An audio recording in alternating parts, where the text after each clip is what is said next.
Hi guys, my name's Laura and I'm the Specky Seamstress. Welcome back to my channel. Today I'm going to talk to you about a new pattern that I have fallen in love with, which is the Nielsen Flint trousers and shorts, which I've made up as shorts. Now it's not a new pattern at all, it's a new pattern to me. I came across it while I was looking on the Nielsen website buying the Tanya culottes, which are one of the January patterns for Sew My Style. And I had the full intention of making the Tanya culottes up this month, but I've made the Flint trousers instead, and do you know what? We just have to roll with where our inspiration takes us sometimes. I was watching Tamlyn's vlog from Sewn on the Tyne the other day about how sewing challenges don't have to be seen as a deadline. You know, if you're inspired by them, that's what matters. And I am not gonna get my Tanya culottes made up in January, but I will make them, and I'm really pleased I own the pattern. Anyway, back onto the Flint. So the Flint trousers are a wide leg trouser, or they're kind of a 3/4 trouser or shorts, and they come with a really unusual fastening. So they come with a fastening that is via the left pocket, which is crazy, but it means there's no fly and there's no invisible side zip.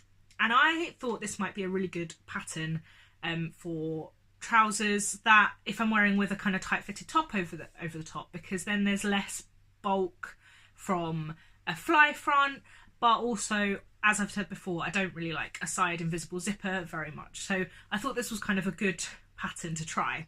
Now, at some point, the sizing was updated for the Flint. I don't know when, and I don't feel like it was particularly recently, but when I was looking for the paper pattern, I decided I wanted the paper pattern rather than buying it and getting it printed. I think because I just sent off a batch of PDFs to the printer and I didn't really want to send another single pattern. So I was having a look around, and all of the UK suppliers that I could find had the pattern said it was size 0 to 20. 0 to 20? Yeah.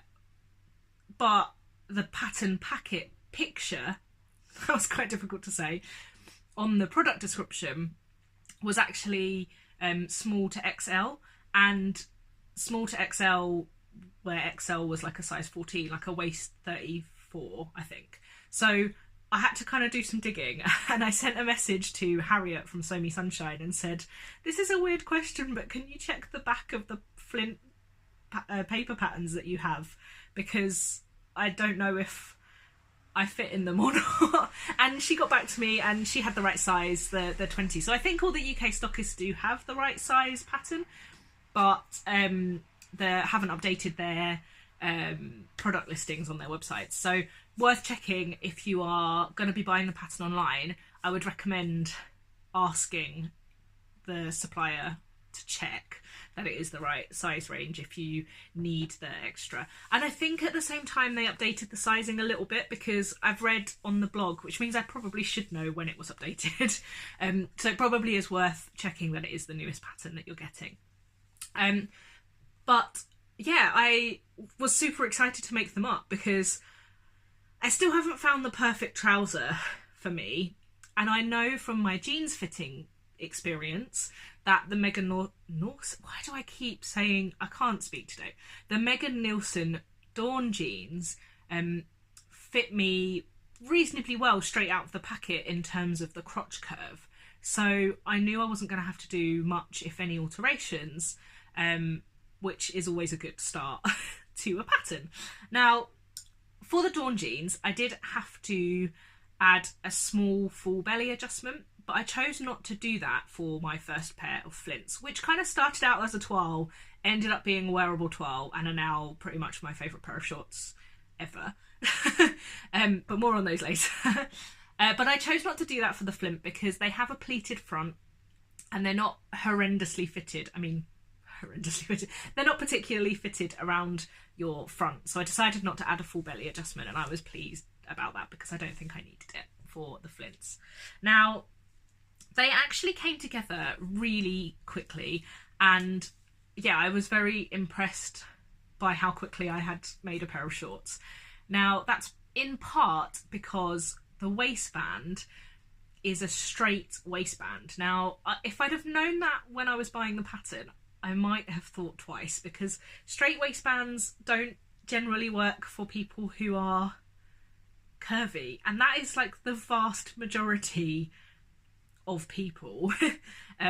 Whether you're curvy, describe yourself as curvy or not, you know, you have a curve at your waist, and that is where a waistband sits. So if I'd have known that at the time, I might have thought twice about it. But I'm pleased that I didn't, in a way, because I really do love them.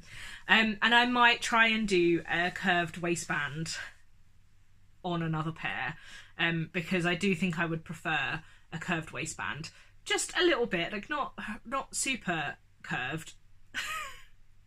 I feel like I'm not making any sense today. Shall we talk about the pair that I've made? I think that might be the way forward.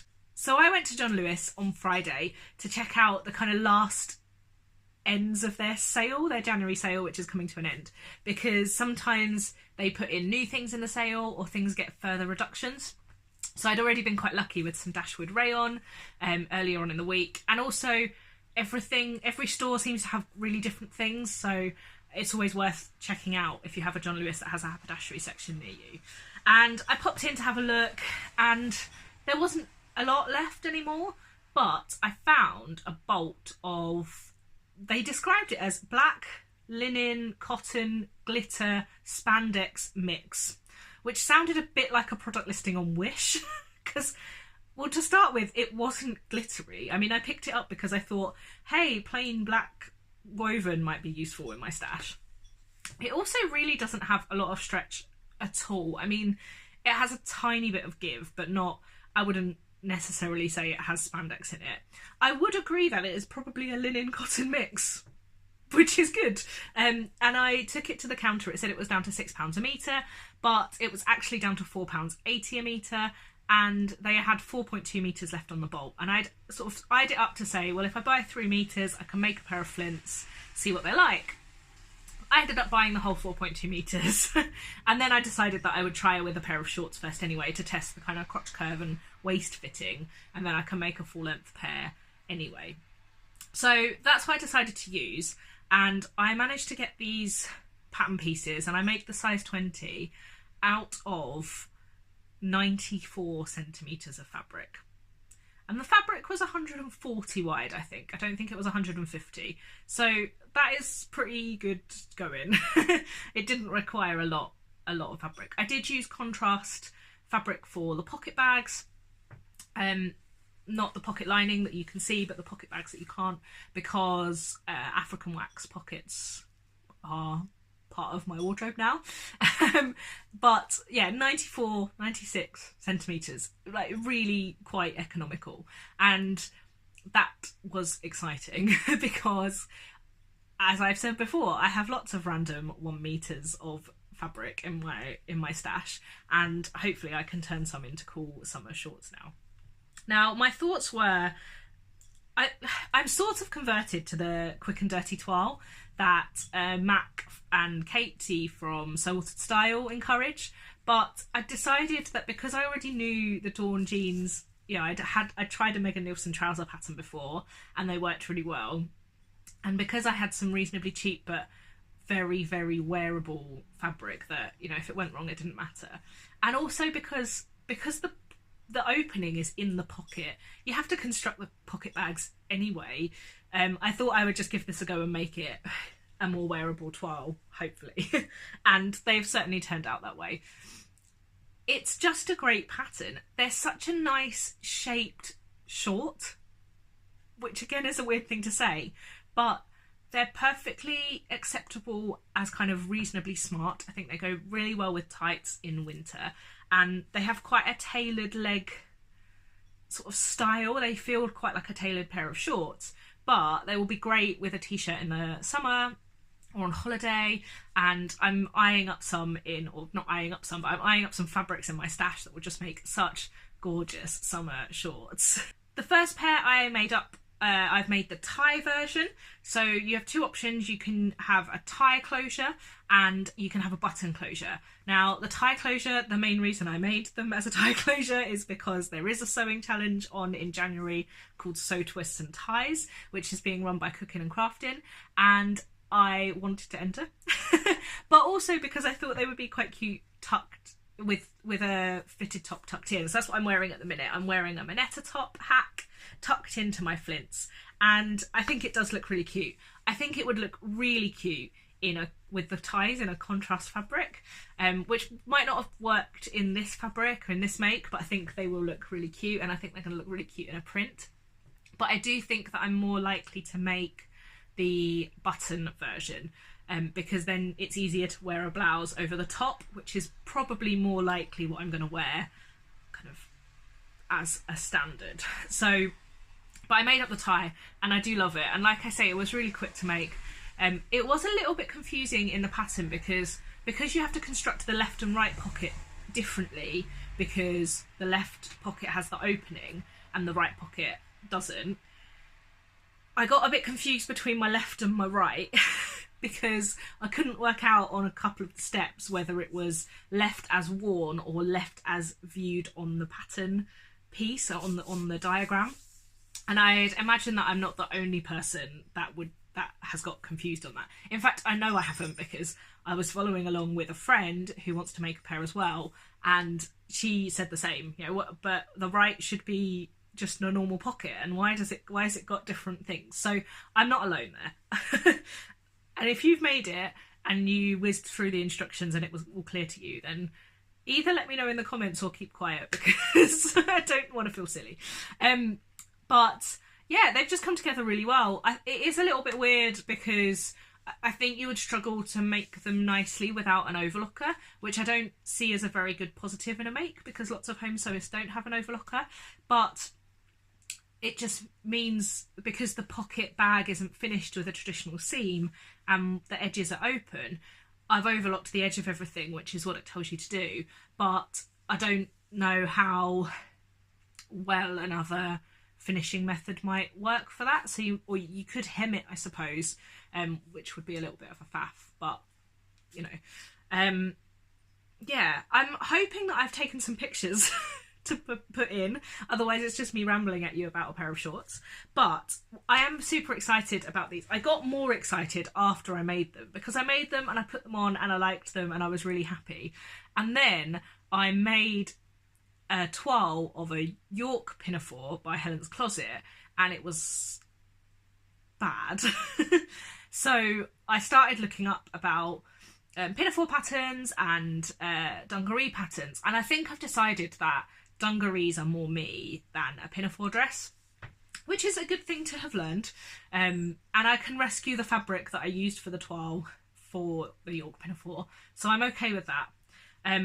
But Megan Nielsen has released a free add-on pattern expansion for the Flint, which includes a bib.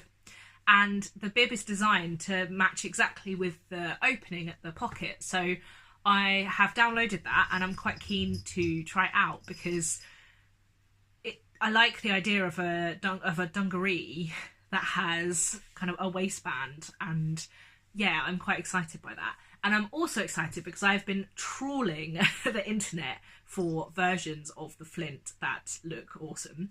And there are several. I mean, there's more than several. There's lots. The pattern is not new. And I've seen quite a few people who have made tapered leg versions, which is very exciting to me, because if I can use this trouser pattern and the Dawn, and then the Ash, which I am going to buy, which is the stretch jeans version, pattern, the stretch jeans pattern from Megan Nielsen, then I am sorted on trousers for a while, which is excellent. And the tapered version, yeah, it'd just be really useful for work. So hopefully there will be more Flints in my future. I am excited to get going with a full length pair. Now the pattern actually comes as a 3/4 length culotte style trouser, wide leg, but as per my Zadie jumpsuits, I will probably be adding kind of a hand amount of extra length to make them full length, because I'm not a big fan of that length on me. But yeah, I'm really, really excited to make some more, and I've been thinking about what fabrics in my stash will work. And you know, the linen, the rainbow linen that I bought in Joann's in New York, well, I'm thinking about making a pair of shorts that have one leg vertical stripes and one leg horizontal stripes, because how cute a summer look would that be? Now, I don't live somewhere where summer is particularly good, and I don't travel a lot anymore, but I'm really keen to make those. Let me know what you think, because I had been umming and ahhing about making that into a Melody Dolman top, which I also sort of twirled, sort of made my first version at the weekend, and I'm quite keen on, but needs a little bit of work. So yeah, let me know what you think about that. This has been quite a rambly little vlog. I am really excited to be back making things. I've been doing a lot of the organising and planning and prepping that I've been talking about in my Friday vlogs, and the next instalment of that will be coming out on Friday. But it has been really nice to actually sit on my machine and make some garments and make some toiles and just kind of get back into that garment making process. So I kind of knew this vlog was going to be rambly on the basis of that, but you guys seem to like the rambly vlogs, so hopefully you will continue to do so. I've got loads of makes coming your way soon. I'm doing some pattern tests at the minute, and if you check out my Instagram, you'll see a bit of a sneak peek of a couple of them already out and coming out quite soon. And yeah, that's been a really useful way for me to get back into the swing of things. So I hope that you guys have an excellent day, and let me know if you have the Flint pattern, if you've made them up, what you think of them, and I will speak to you again soon.